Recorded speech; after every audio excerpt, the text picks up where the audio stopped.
Hello and welcome to the Daily Millwall for Thursday the 18th of August 2022. Today, Millwall FC launched their third kit. Now if you've been watching my videos, you will know, I think, when did we cover this? Like probably 3 or 4 weeks ago. Because it leaked in the EFL directory handbook that they print and hand out to all the clubs. In this season's version, they had pictures of the kit, but it was like a cartoon graphic of the kit because they're trying to let the clubs know which kits everyone's wearing to help with colour blindness. So that's why they were doing it. So even though we didn't really know, we only knew the home kit. So this picture book come out and we see the away kit was yellow with black stripes, and we see red and black stripes for a third kit. That's what we've seen, and here it is. We've actually finally got a chance to see it in real life, with it being modelled by Mason Bennett, Billy Mitchell, and Zanny McMara. So let's have a look at it. So Millwall Football Club is delighted to reveal its brand new third kit for the 22-23 season. The bespoke kit is manufactured by Hummel, with who the Lions are working alongside for the first time. It's sponsored by the club's principal partner, Husky Chocolate. Beginning with a red shirt with black pinstripes, black sleeve tips, and a red and black round neck collar. The kit, modelled by Billy Mitchell, Danny McMahon, and Mason Bennett, also includes black shorts with red chevrons at the side, and red socks with black chevrons and black tips. The kit, which will be worn for the first time during Friday night's Sky Bet Championship trip to Norwich City, and then in the selected away fixtures across the campaign, will be available to purchase online and in the newly refurbished Lion store from 9 AM on Friday the 19th of August. And yet again, another shirt. So we've got the free home shirts, we've got the two goalkeeper shirts with just short sleeves, so you could buy them and wear them like a normal football shirt. And we've got is it 2 training kits? I mean, it's going to cost you a fair penny. Not only that, but are they going to have adequate supply of all of them, or will they just undersupply them and say, well, if you miss out on the red shirt, well, tough, get a yellow one, get a different one. You don't know what they're going to do with the sizes. Now, is this going to be all changed? Is this going to be completely changed next year, or are they keeping it? You would think they might keep it. They might keep some of them. To change all 3 kits next season would be a bit of a slap in the face. So we don't know. Maybe they're bringing out all these kits because they're going to probably keep 1 or 2 designs and change a couple as well. You've got to remember, this is Hummel's first go at doing the Millwall kit, so they're obviously trying to impress. So there you go. There's more pictures. You can see them. There you go. So yeah, that's the kit we'll be playing in tomorrow against Norwich. Will this be a lucky kit? Will it be a lucky kit? We'll find out more about that later when we do the match preview. But before then, there's a picture of Gary Rowett looking stern. From news@den.co.uk, Millwall boss wants one more signing. Just one more signing, please, boss. Please, John Barrelson, please, just one more signing. Gary Rowett has claimed that he wants to add one more signing before the end of the transfer window. The missing link, the missing piece. The Lions have signed 7 players so far this summer and broke their transfer record to bring Zion Fleming to the Den at the end of June. Rowett side have been linked with a loan move for Everton to Tom Cannon, while reports from Ireland have indicated that they have had 2 bids rejected for Shamrock Rovers' Aidomu Emakhu.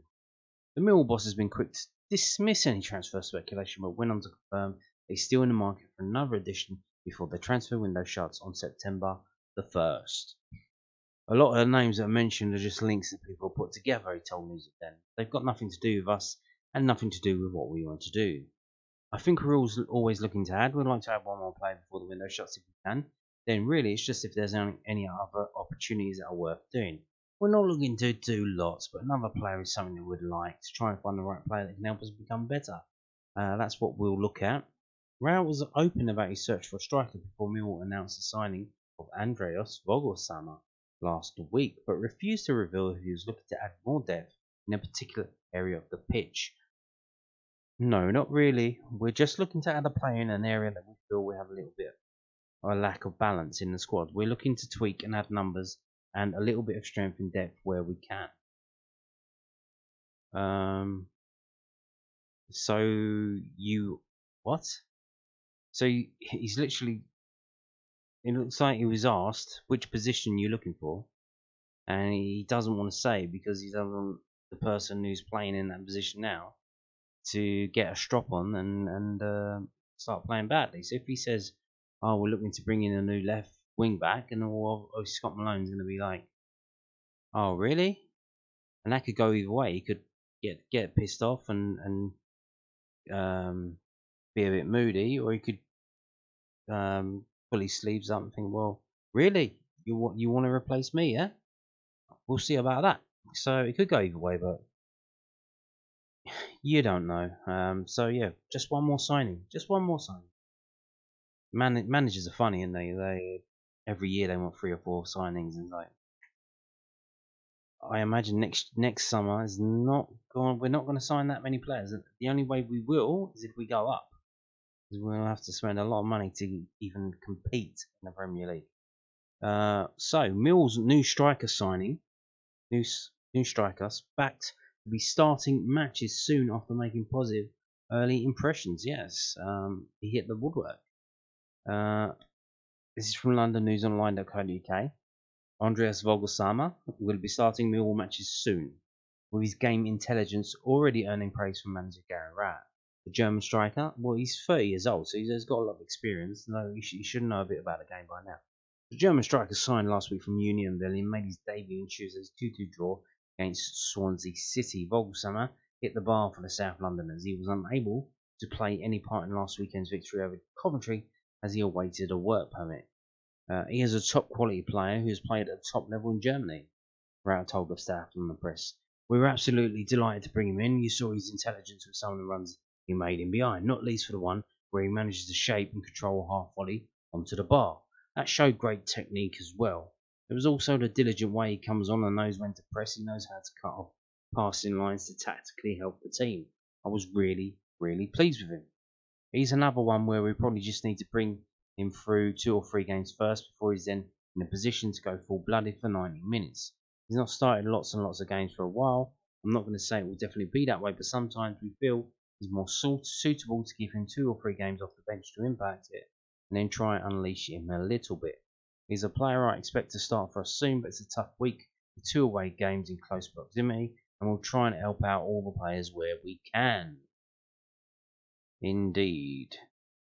Now, this is also from LondonNewsOnline.co.uk, and it's Carrow Road about the defensive side of the game. It's poor defending as a team. Millwall boss on their recent habit of conceding early goals in Championship. Not just early goals, the first shot the opposition has goes in. And this is a theme that was happening last season as well. Not all the time, but often enough to be a problem. Carrow has a simple and quick answer when asked why his Millwall side have conceded early goals in 3 of their 4 Championship matches. The Lions drew 2-2 at Swansea on Tuesday with 2 stoppage time own goals.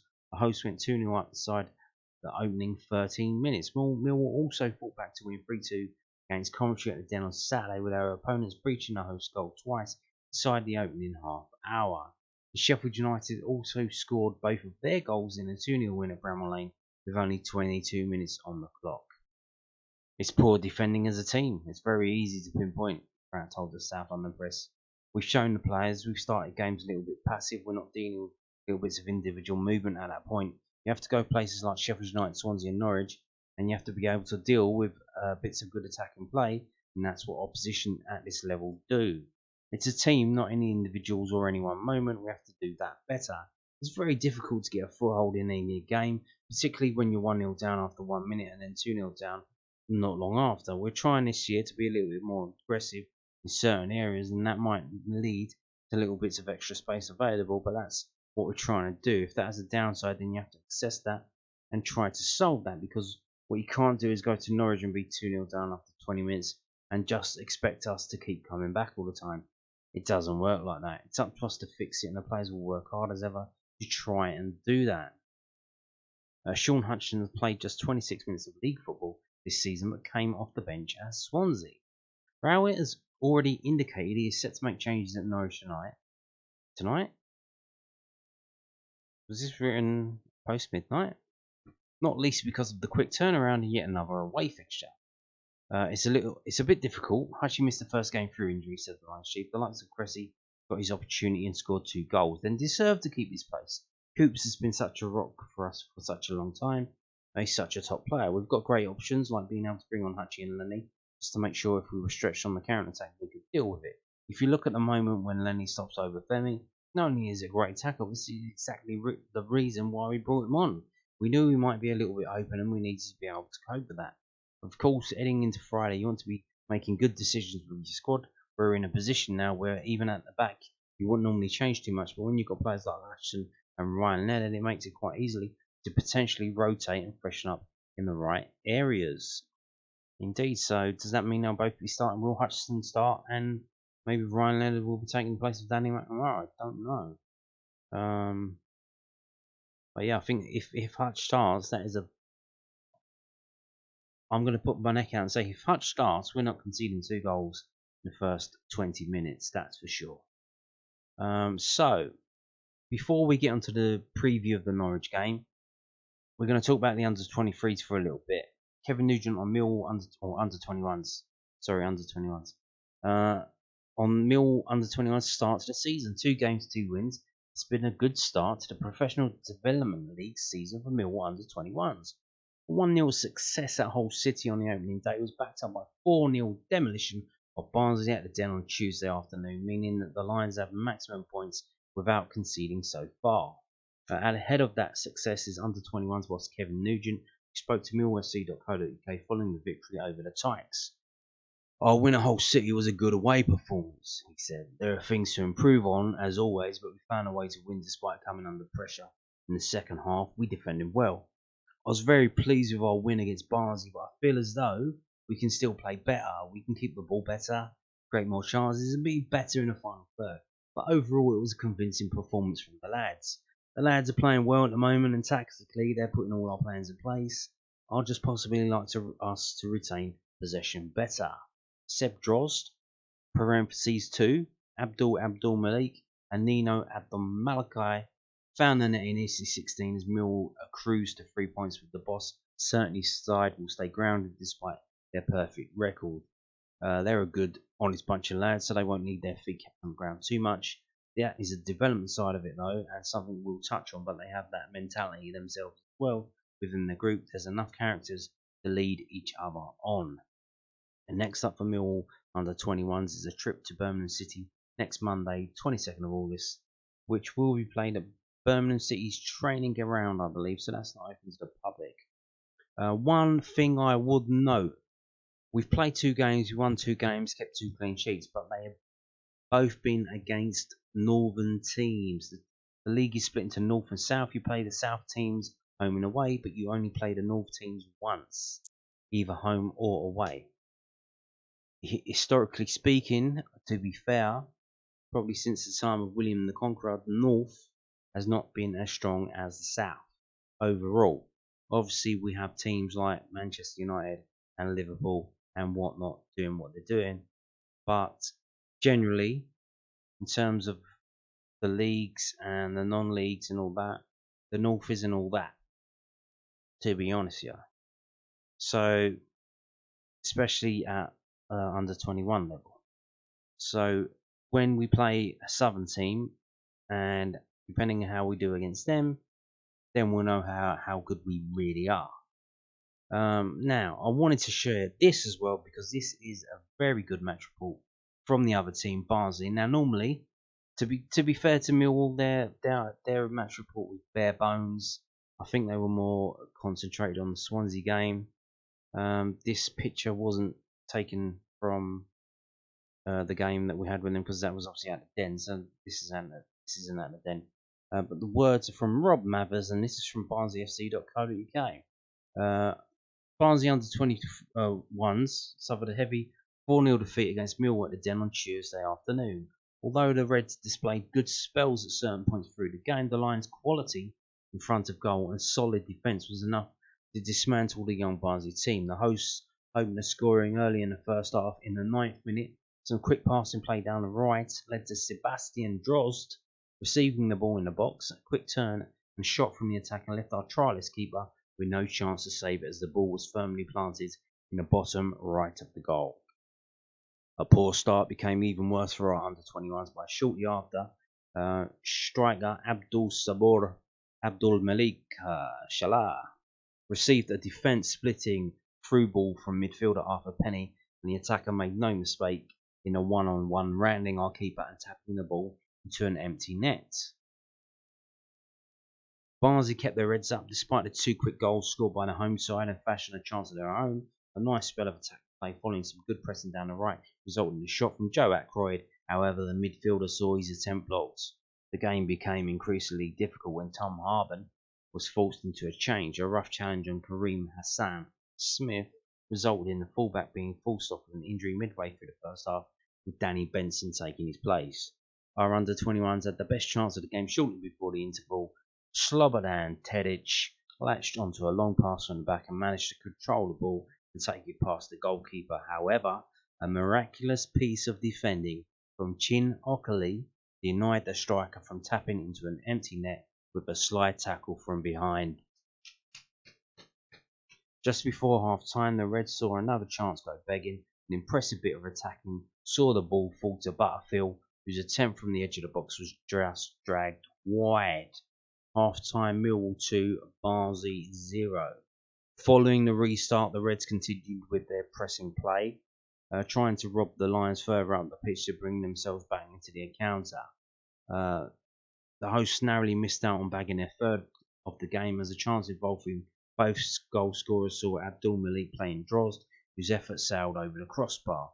Barnsley continued looking for their opening back into the match. Another opportunity for Tedic went wide following a good bit of work from the Serbian striker. Mussing past the 2 defenders before he shot just wide of the woodwork. However, Millwall went on to kill the game off with 30 minutes remaining when Nino Adam Malaki's strike from the edge of the box took a fortunate deflection off a red shirt, leading to the ball bouncing into our goal. The Lions weren't finished yet, and following a Barnsley attack, George Walker added a 4th to compound the Reds' misery on a disappointing afternoon in the capital. So there you go. That is a fantastic match report. It tells you what you need to know. Now, sometimes we get either the bare bones version, which Millwall did, literally just this player scored, that player scored, that player scored. It was literally like one paragraph. And I'm not knocking them. They obviously concentrate on Swansea, but when you compare it to this, it's like night and day. Now, this one, even though it's written by Barnsley, this is a fair match report. He's not just talking about Barnsley. He's not ignoring the opposition. Well, it's hard to because they scored 4 goals against you. It's a proper, balanced, informative match report from Rob Mathers on barnsleyfc.co.uk. So there you go. But I'll share that with you, even though, what is it now? It's like 2 days later. But yeah, so moving on now to previewing the Norwich game. The Norwich game is on Friday. It's Friday night. It is on Friday night because it is on Sky Sports main event, Sky Sports Football and Sky Sports Ultra ADR. It's live on television. If you are blind and don't watch television, it is also on TalkSport 2. It is live match commentary on TalkSport 2, which you can listen online.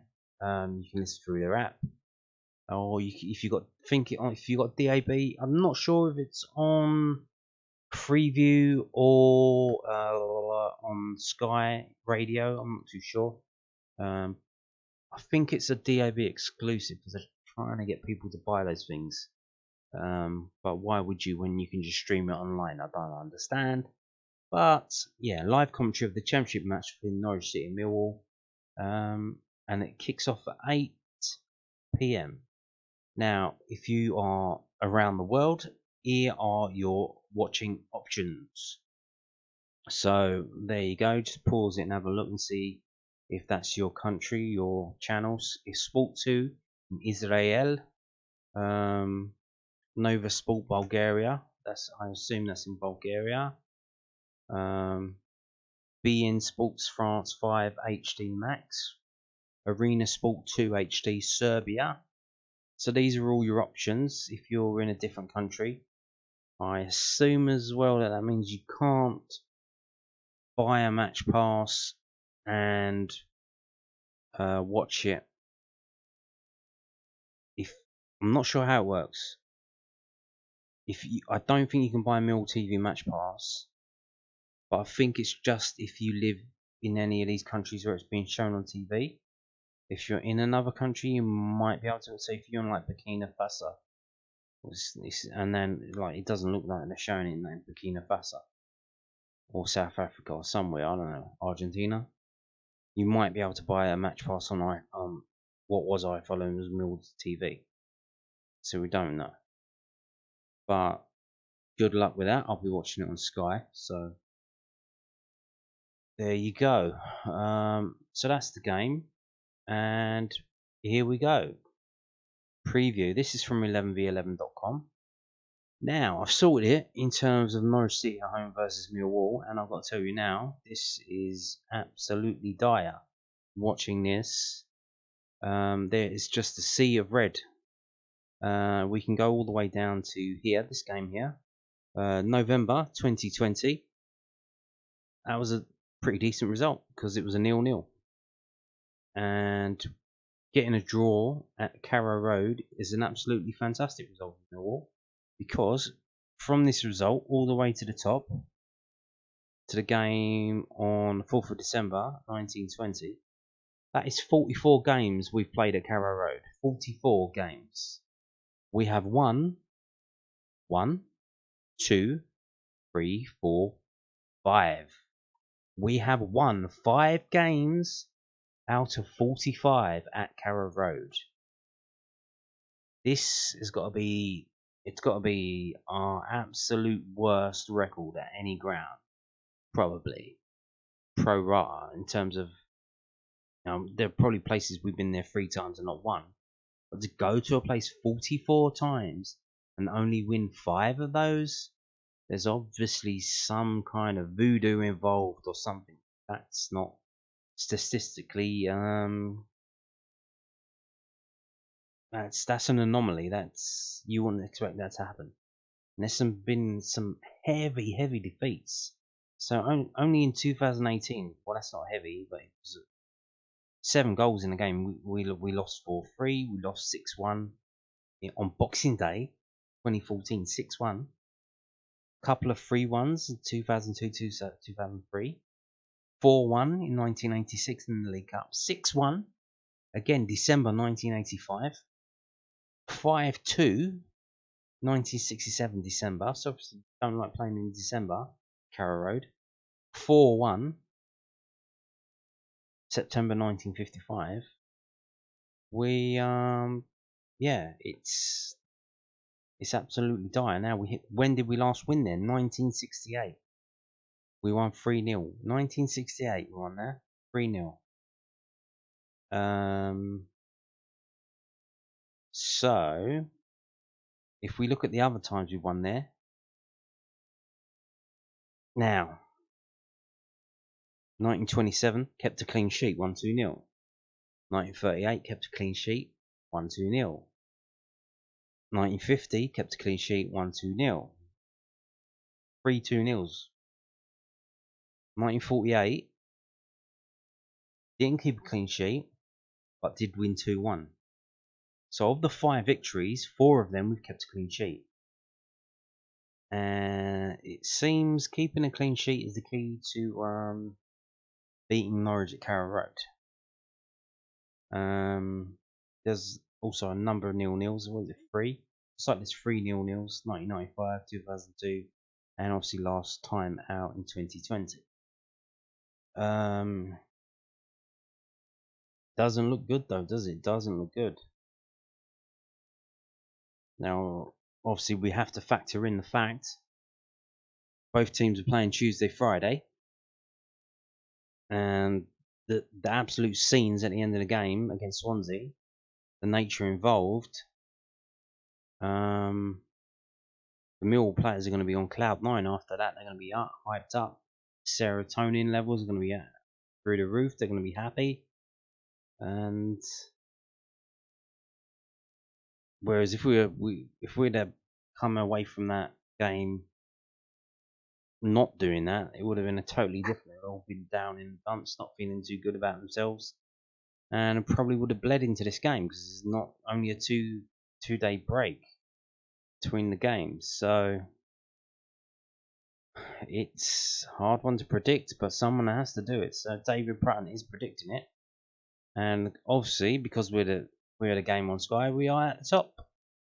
Norwich finally got off the mark in midweek. Yeah, they won. Although that seems a strange thing to say after only 4 games of the season. It was a big win for Dean Smith's side, though, and it should lift some of the pressure. They beat Huddersfield, though, who are shaping up to be one of the worst teams in the league. But they did beat them.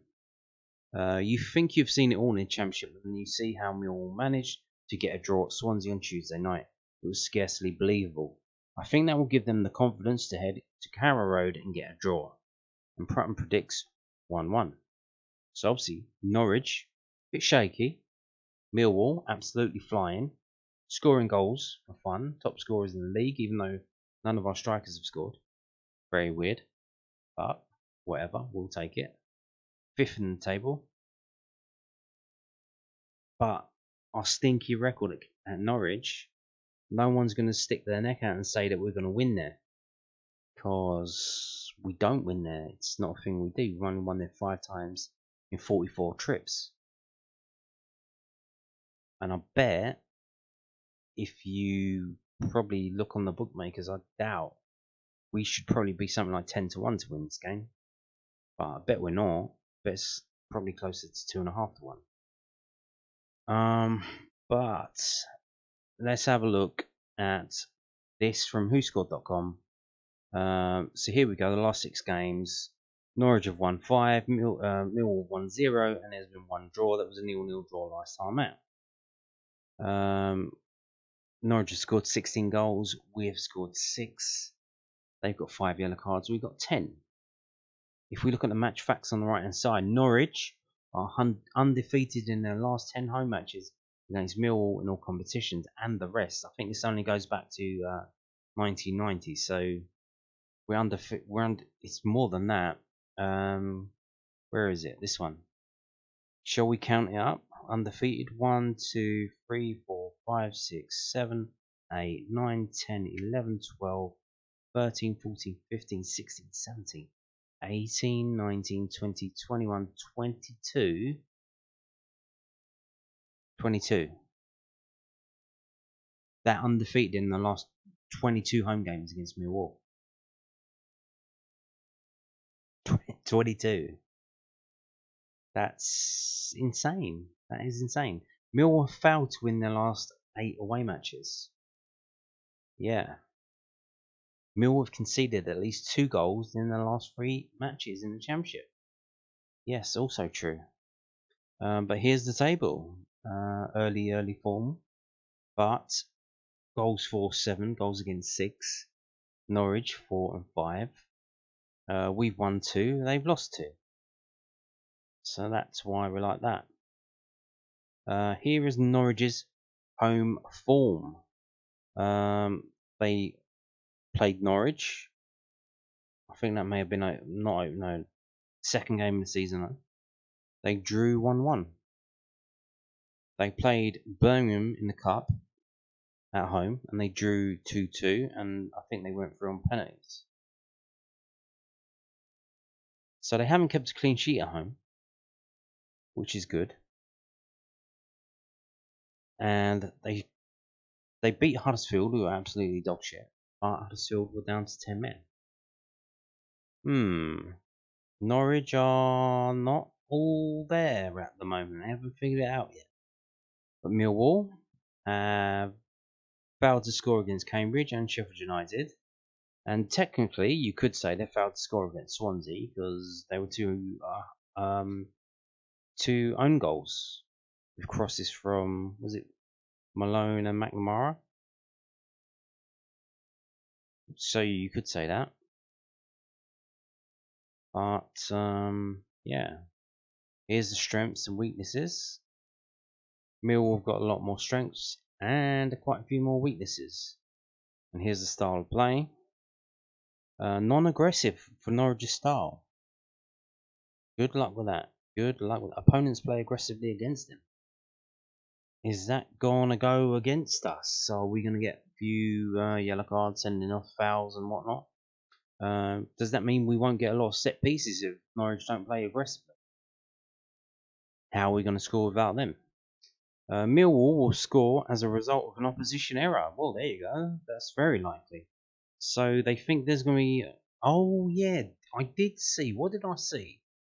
I think they haven't got any fullbacks on the right-hand side. I did see that. Is it the right or the left? I saw their phones moaning that they don't have a defender. They're literally like playing someone out of position there. Or they're playing a kid there. So they do have problems of their own. Maybe it's... We'll get into that later. Actually, we'll get into that now. They do have a bit of an injury list here. So, is it Sorensen? Here.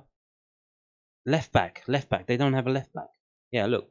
Left back trio, Sam McCallum, Jacob Sorensen, and Dimitris Giannoulis are all unavailable due to injury. So, Cuban winger Onel Hernandez could play at fullback on Friday night. With all due respect to Danny McNamara, I think if Ryan Leonard starts, that will be an advantage. We need someone who could bomb down that right hand side and be more attacking. And unfortunately, that's not Danny McNamara at the moment. He hasn't figured that out yet. So I've seen Tyler Burry doesn't like playing on that side. He wants to play on the left, cut in the right. Plays a bit like Thierry Henry. He wants to bomb down the left hand side, cut in on the right, and ping the shots in like that. That's how he wants to play. But they don't have a left back. We have a chance. First time in 22 games. Was it 22 games in a row? Is that why I counted out? 22 games. We could win this game because they don't have a left back. So hopefully Gary Rowett is doing his due diligence and knows that. Maybe he watches this video.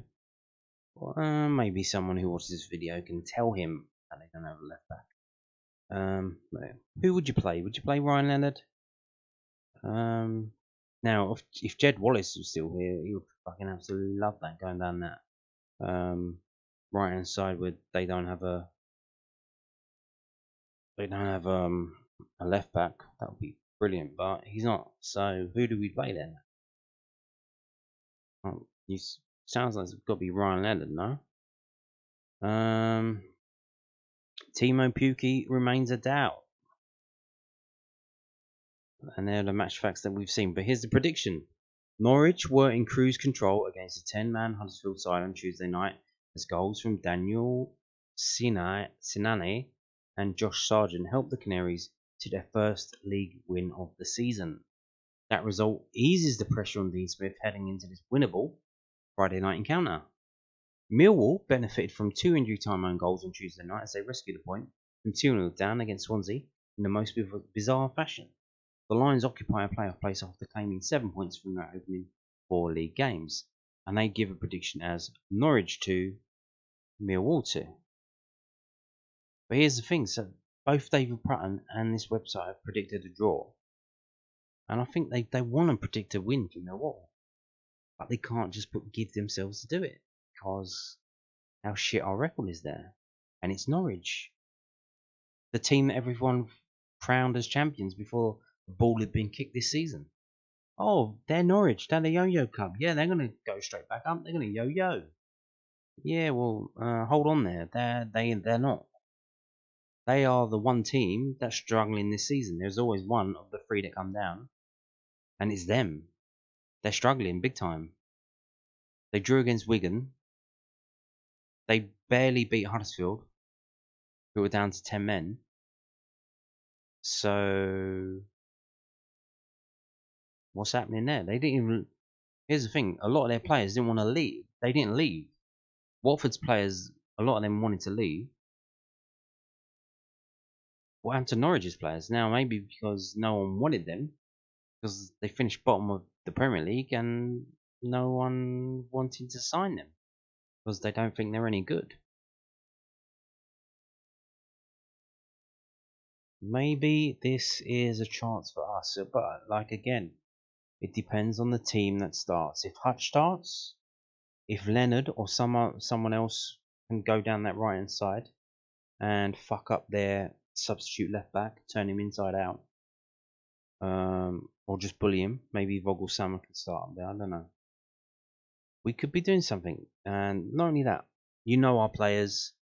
If you've been following Mill for a while, you know they love a game on TV. They're the only games they 100% turn up for. You could speculate. A lot of people speculate on why that is, because they want to put themselves in the shop window. But I think it's because literally everyone they know their friends, their family, everyone is probably messaging them saying, "I'm going to be watching you on Friday night. Have a good one." Because literally, a lot of people have access to Sky. They have it in their homes, but they can go down the pub, and literally everyone you know can be watching it. Whereas the Swansea game, how do you watch that? Well, you can't. Well, you got to be abroad. You got to get VPN, all that bollocks, blah blah, illegal stream. But if it's on Sky, all your friends and family are watching, and all the Millwall fans will be watching this one. This could be a bit of history in the making. 1968, first win. Are we going to get the chaos again? Now, I predicted a draw against Swansea, a 0-0, because I thought it would be the two shit teams, a team that's shit at home and a team that's shit away, cancelling each other out, and it'll be on 0-0. But it wasn't. But it was a draw. It was 2-2. I've got to say, if we're going to win, we need to keep a clean sheet. Can we keep a clean sheet? Certainly we can, if Hutchinson starts the game. Can we score and keep a clean sheet? Or will we compromise our attacking if we defend too much? No. We can win this game. And I think we will win this game. I think, seeing as we haven't won away in 8 games, these things build up and then they disappear before they get crazy. 8 games is quite a few. It's time, either this one or the Burnley game, where we're going to have to win, knock that on the head. Because if we lose in both of those, we're going to get up to 10 games away games without a win. And then it's going to start getting silly. So we need a win. It's on Sky. The players perform when it's on Sky. They know everyone's going to be watching them. And I'm going to say it's going to be Norwich 0, Millwall 1. And there you have it. That's my prediction. And on that note, thank you for watching and goodbye.